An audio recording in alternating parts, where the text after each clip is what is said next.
Welcome back to Leadership and Change. So, before I introduce my guest today, I just want to talk about something that I've been hearing from a lot of the leaders that I've been coaching and talking to. It's not a strategy question, it's not a tactic or about an AI tool, but it's actually fear. That there's just a lot of fear, especially lately, about not living up to the change. A lot of change coming with AI, fear of not adapting to everything that's coming, fear of letting your team down, fear of getting left behind by technology that's moving just so fast, fear of letting your team down when you want to make sure that they're prepared for the future and they may not be ready. And my guest today has spent 12 years just walking straight into fear on purpose. So, Janice, welcome. Janice is a two-time TEDx speaker, author, host of One Fear Per Year podcast. And I'm just really excited that we get some time to chat. Woohoo! I am super excited to be here. I love that you reached out and randomly two strangers can come together and have an amazing conversation. Makes me so happy. Yeah. Yeah. No, I'm excited. I've been following your work on LinkedIn for a while and just really excited to hear some of your perspective. I think a lot of people here are it's just gonna resonate because fear is something that we all have. And I feel like, especially since AI has come in the picture, especially for leaders who care about revenue and who are trying to set themselves up for a good future, it has just kicked things into such high gear that most people just don't know what to do. So let's start with just giving our audience a one paragraph version of who you are. Uh, I am somebody who I would say used to be trapped in a prison of fear, which is why I'm so passionate about this topic, because I was a super people pleaser, very much cared about what everybody thought about me. And really, I would just say trapped. They say, oh, fear is in the driver's seat kind of a thing, and you're in the back seat. Well, I felt like fear was in the driver's seat, and I basically was in the trunk, like blindfolded, gagged. Oh, Uh, and it was just holding me back from living my best life. So usually something in our lives will happen that's an wake up call kind of event. And that happened when I went through my divorce. So anybody that's gone through that or any type of a big loss where you find yourself kind of in that rock bottom place. And actually, now that I think about it, it was about 14 years ago. So in that moment on the bathroom floor, when you're curled up in the fetal position, like sobbing your eyes out, I had this realization, this awareness, which is the first step, is like, oh my gosh, I am being controlled by fear. I'm terrified. So I made this vow kind of randomly that I was going to do at least one thing every year that just pulled me straight out of my comfort zone, because it didn't feel quite as overwhelming. I thought, okay, I have 365 days to figure this one thing out. Like, I think I can do that. But they had to be kind of bigger activities that triggered a lot of fear. So that's how that started about 14 years ago. And since then, I have this list of probably more than 14 things, because once you get that momentum going of walking through fear, you transform. You just change in such a way that you want to keep going with that forward movement. So since then, I think like a year and a half ago, I started the One Fear Per Year podcast, kind of to destigmatize fear. Because like you said, we all deal with it. But I feel like the higher up we are in positions in our companies, whatever, we start feeling like maybe we can't struggle with fear a yeah, little bit. it's a weakness. I mean, I can't show my weakness because Yeah, whatever reason. I can't show that I'm human because yeah. that's it. That's it. No, that's awesome. I was gonna ask you about the origin of One Fear Per Year. So that's really cool to hear. So what was year one like? And what you started this for the first time. I feel like so many of us have started something similar. We're trying to tackle it, and it just kind of fizzles out after 1 month. Here we are 14 years later. So I'm really curious on how that first year went. The first year, I did a lot of different types of therapy to kind of help me through because this is a whole new, it's just completely different from how I was used to showing up. So obviously, you're going to feel all of the safeguards and, even more fear pops up. So I had a lot of help from the outside. And I decided the first fear I'm going to walk through was to run a marathon because I genuinely felt that that was impossible.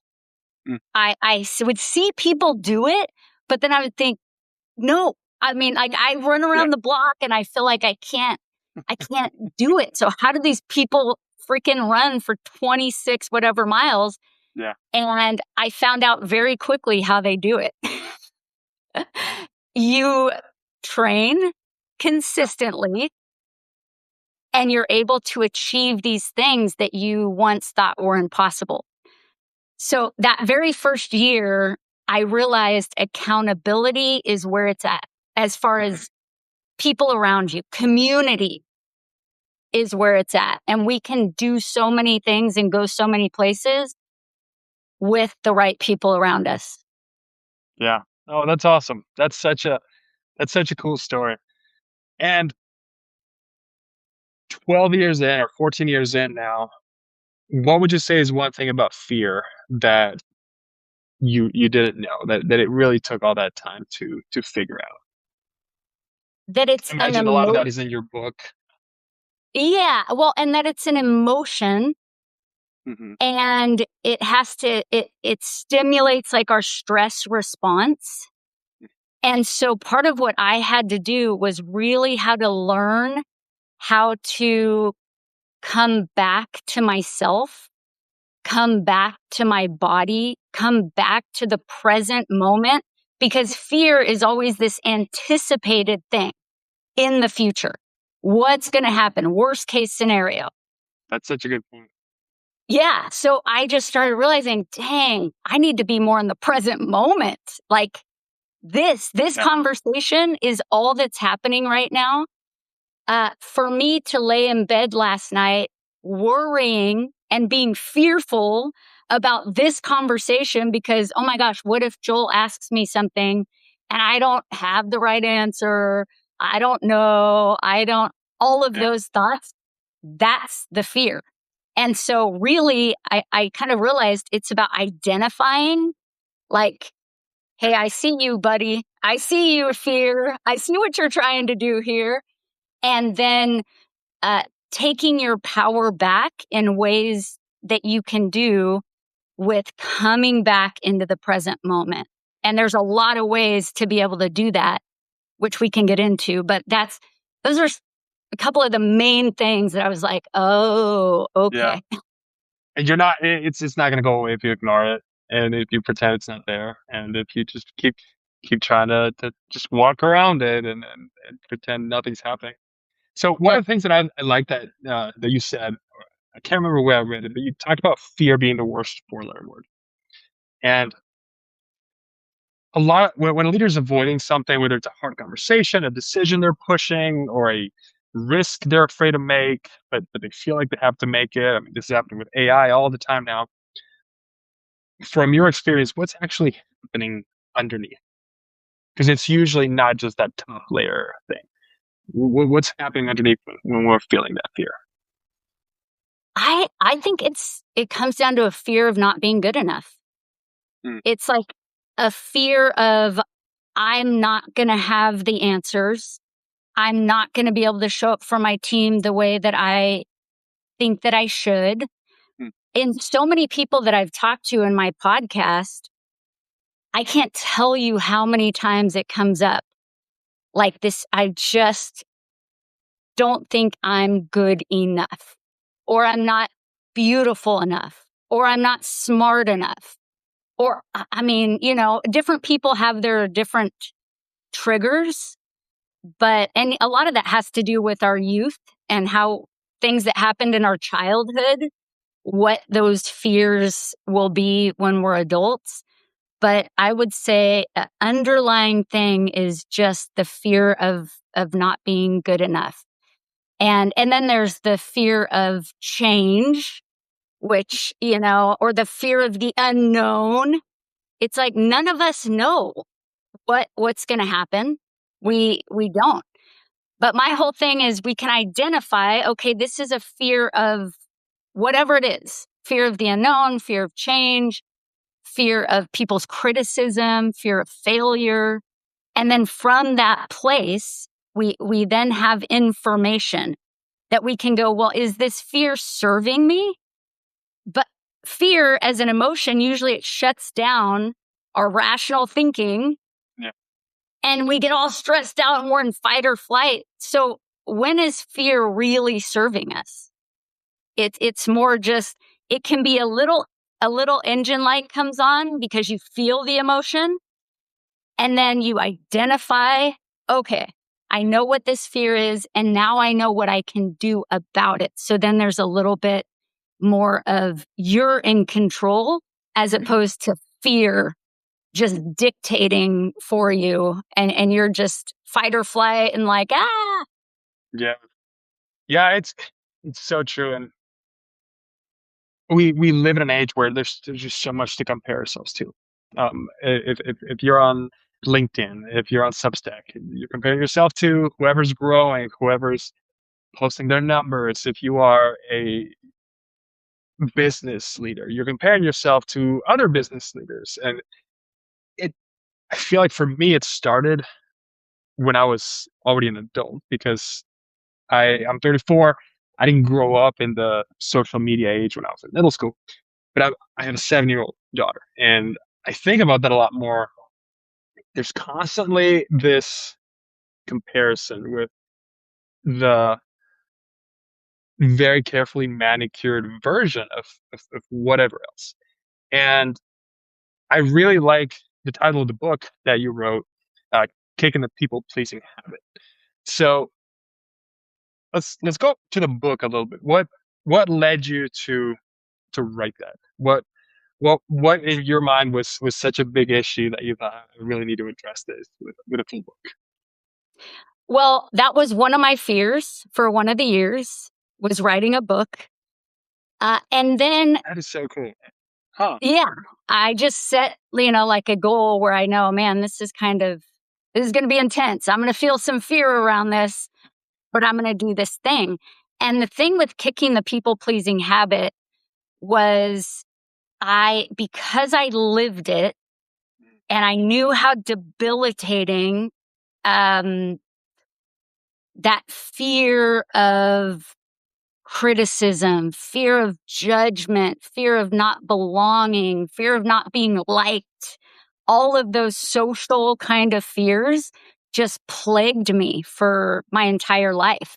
And so as I grew in that, I mean, I still say I'm a recovering people pleaser because I believe I used it it was like an addiction where, like, hey, give me validation. I'm siphoning out validation from people. Um, that's why it was such a passion project too, because I experienced a lot of change in my own life. And so when you experience transformation, you want to pay it forward and be like, hey, for the younger version of me who's insecure and jealous and unstable in relationships, as far as, wanting to cling on so tight, you're like squeezing the air out of people. Like, I see you, I acknowledge you, and there is hope. Yeah, that's awesome. That's such a good reminder. That's such a good reminder. I talk to leaders, I talk to executives on AI strategy that I coach, and it never comes out as I'm afraid or I have a fear.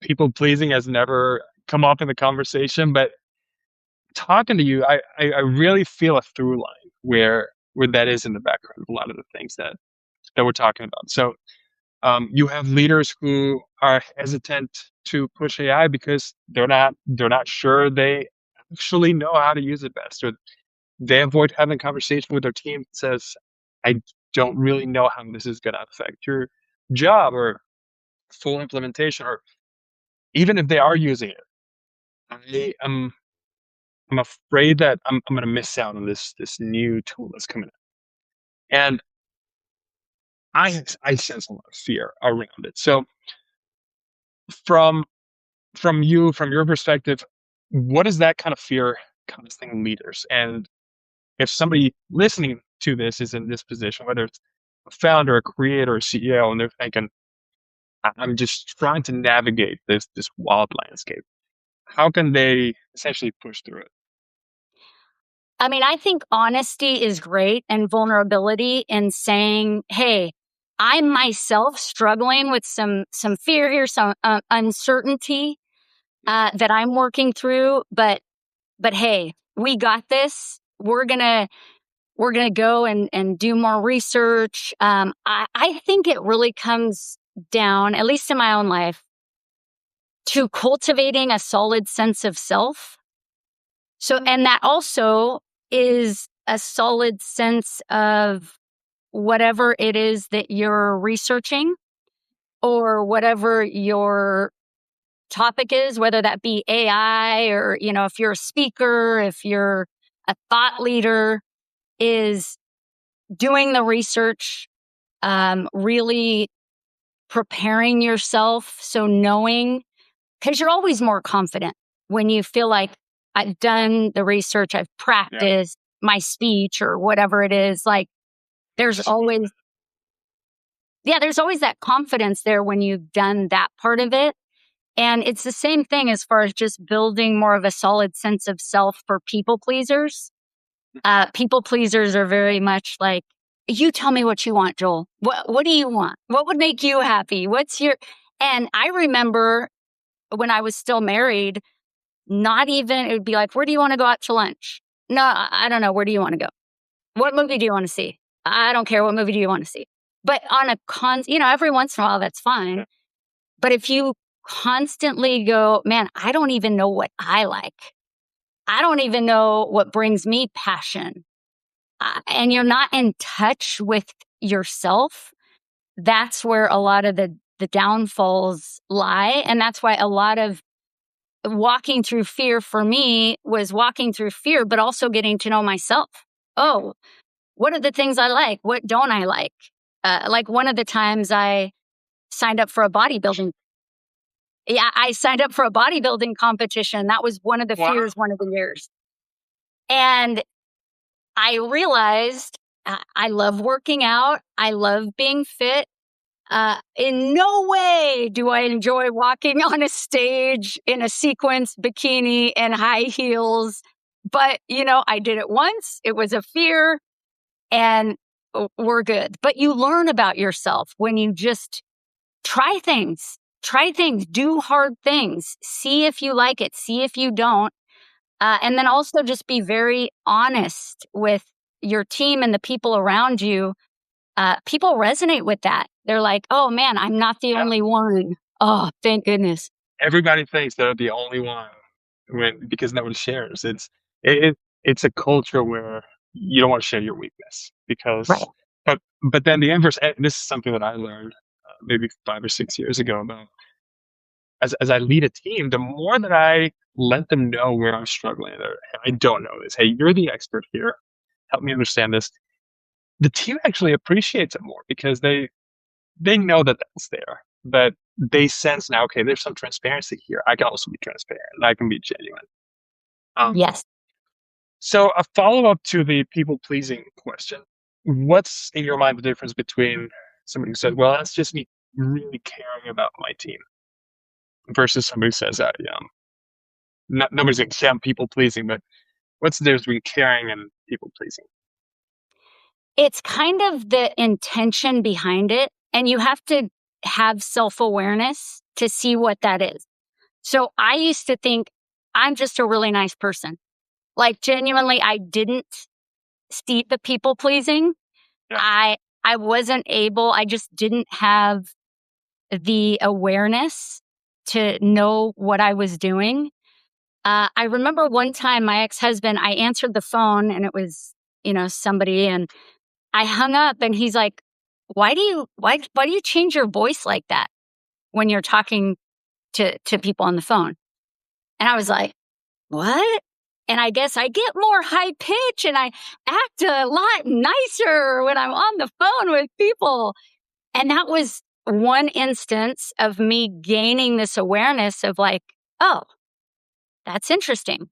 I didn't know that I changed my voice, but now that you pointed it out, I can see that I'm trying to project something almost like a very performative way of being instead of just like, Yeah. oh, hey, it's Janice. What's up?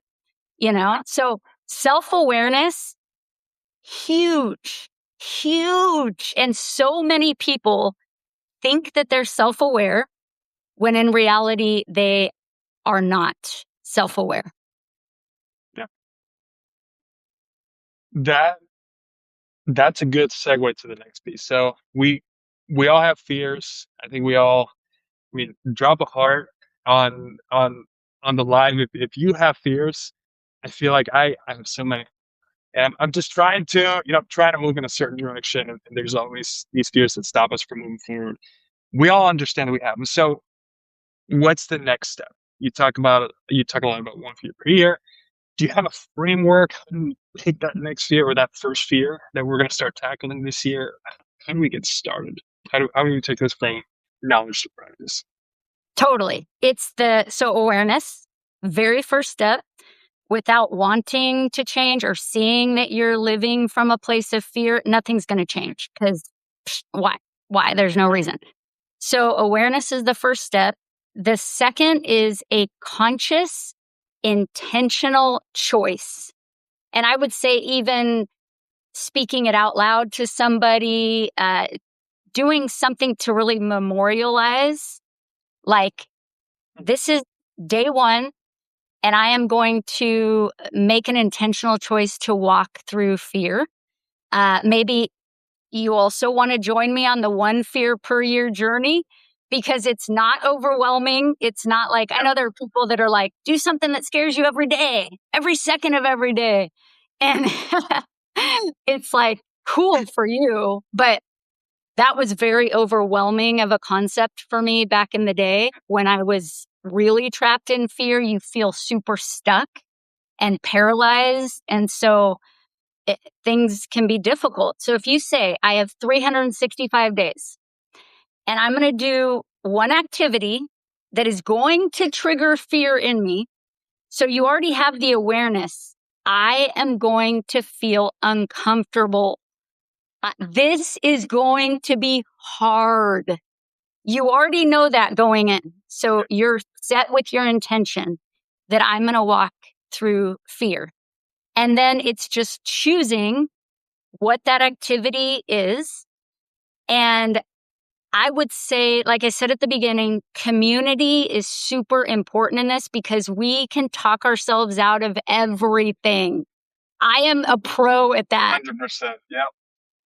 Yep. Yeah. So, for instance, all the things I've done, one time I did stand-up comedy. I joined a group. We trained together. You have so many awesome stories. That's so cool. That's what's so cool about doing it too, is you get these amazing stories. And what's very cool too is a lot of the things that I do for work now, where I make money, were a fear that I walked through. I mean, how cool is that? Like, That's so interesting. Yeah.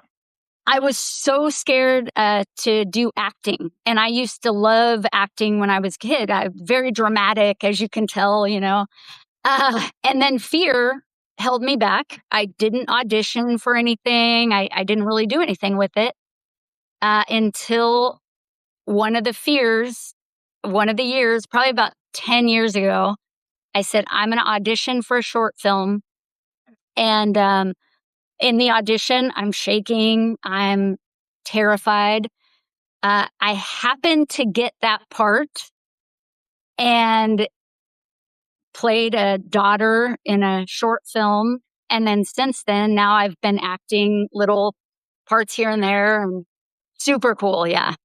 So find your people. There are groups of people that do every kind of thing. So that's the cool thing, is you don't have to do these things alone. And even in work, find your group of people there to really express true concerns, to be vulnerable, to be open about the fear or uncertainty, and then be able to use some of the tools and techniques to reduce stress so that you can use more of that prefrontal cortex to make rational decisions instead of more, emotional, like you're not really able to think very clearly, fight or flight decisions. That's awesome. That's so cool. I, it's so many things are already coming to mind.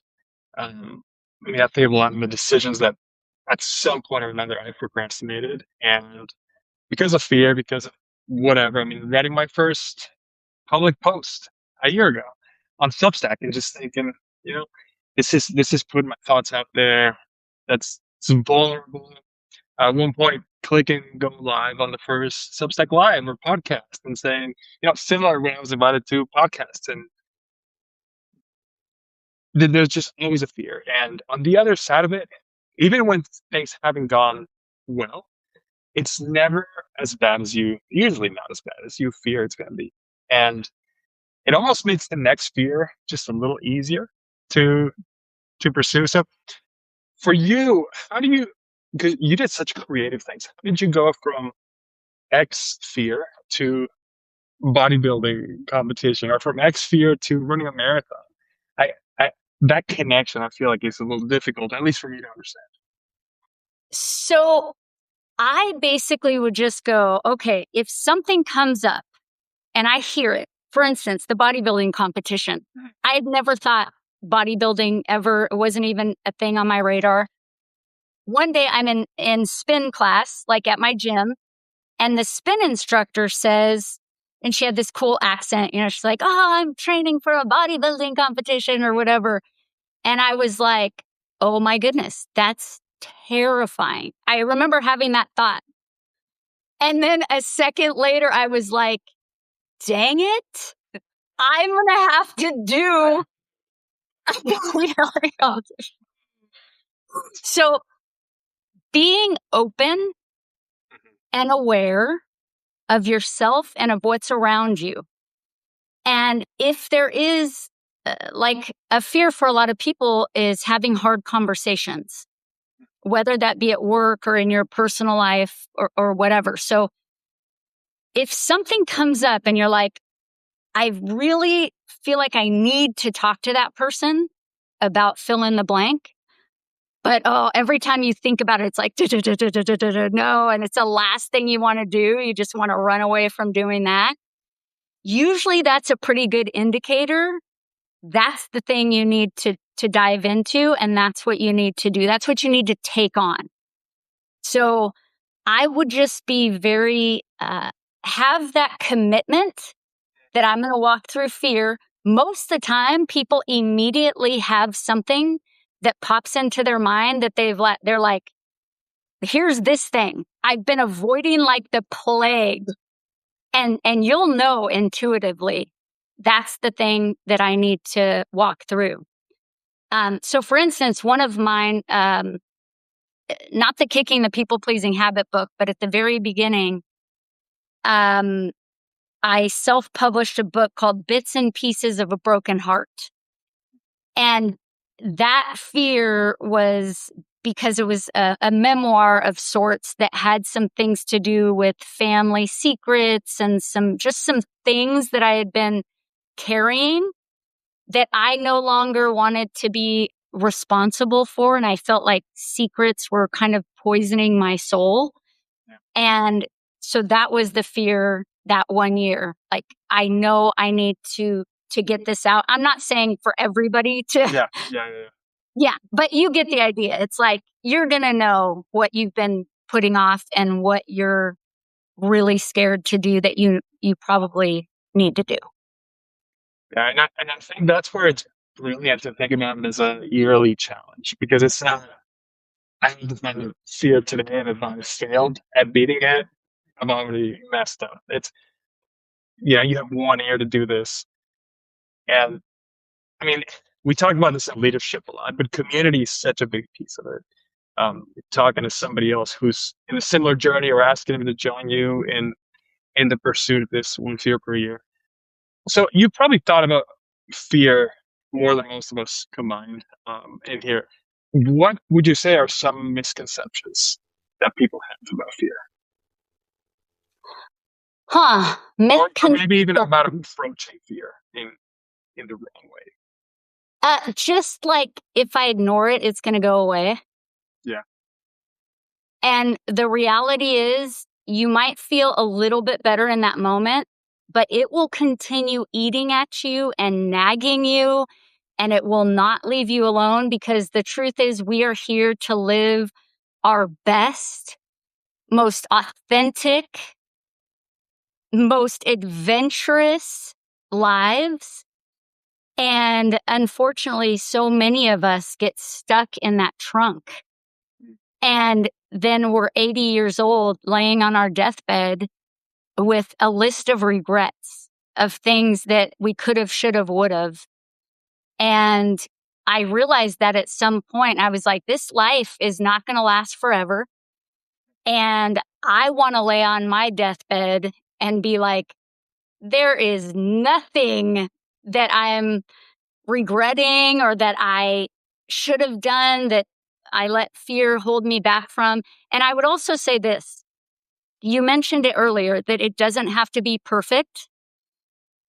Whatever the thing that we do, perfectionism holds so much of us back from putting ourselves out there at work, in our personal lives. I mean, it just does. We want everything. It's like, why, when we're kids, is it okay to get up on a bike, fall off, get up, fall off, get up, fall off, get up until we finally get it?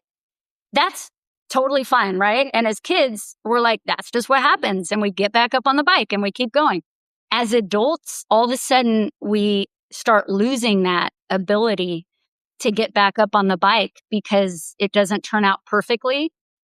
And I will say there have been some things where I've won, like I said, or got the part at the audition. There have been other things that, one instance in particular, and it actually wasn't that long ago, probably 2 years ago, I was giving a speech on a stage in front of CEOs and executives and a bunch of professional speakers.